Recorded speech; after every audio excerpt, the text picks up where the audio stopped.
শ্যামপুকুর পার্টিতে ভক্ত সঙ্গে ঠাকুর শ্রীরামকৃষ্ণ এই প্রসঙ্গে আলোচনা চলছে সপ্তদশ পরিচ্ছেদের দ্বিতীয় অংশ। এই প্রেমাবেশ, এই অদ্ভুত দৃশ্য দেখিয়া উপস্থিত ভক্তেরা কেহ কাঁদিতেছেন, কেহ স্তব করিতেছেন। যাহার যে মনের ভাব তিনি সেইভাবে এক দৃষ্টে শ্রীরামকৃষ্ণের দিকে চাহিয়া রহিলেন। কেহ তাহাকে পরম ভক্ত, কেহ সাধু, কেহ বা সাক্ষাৎ দেহদারী ঈশ্বরাবতার দেখিতেছেন। যাহার যেমন ভাব।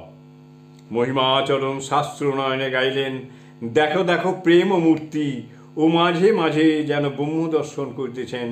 এইভাবে বলিতেছেন, তুরিয়ং সচ্চিদানন্দম দ্বৈত বিবর্জিতম।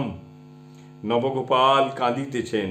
আর একটি ভক্ত ভূপতি গাহিলেন, জয় জয় পরব্রহ্ম, অপার তুমি অগম্য, পরাৎপর তুমি সারাৎসার। সত্যের আলোক তুমি, প্রেমের আকর ভূমি, মঙ্গলের তুমি মূলাধার। নানা রসযুত ভব, গভীর রচনা তব, উচ্ছ্বসিত শোভাই শোভাই। মহাকবি আদিকবি, ছন্দে ওঠে শশী রবি, ছন্দে পুনঃ অস্তা চলে যায়।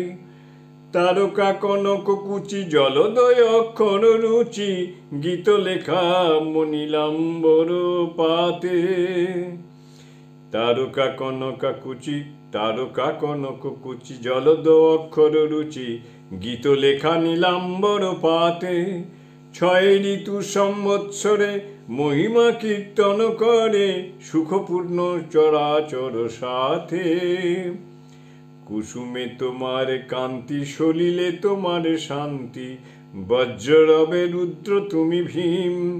তব ভাব গুরহতি, কে জানিবে মূঢ়মতি, তব ভাব গুরহতি, কে জানিবে মূঢ়মতি। ধ্যায় যুগ যুগান্ত অসীম। আনন্দে সবে আনন্দে তোমার চরণ বন্দে, কোটি চন্দ্র কোটি সূর্য তারা। তোমার ইয়ে রচনারি, ভাবলয়ে নর নারী, তোমার ইয়ে রচনারি, ভাবলয়ে নর নারী। হাহাকারে নেত্রে বহে ধারা।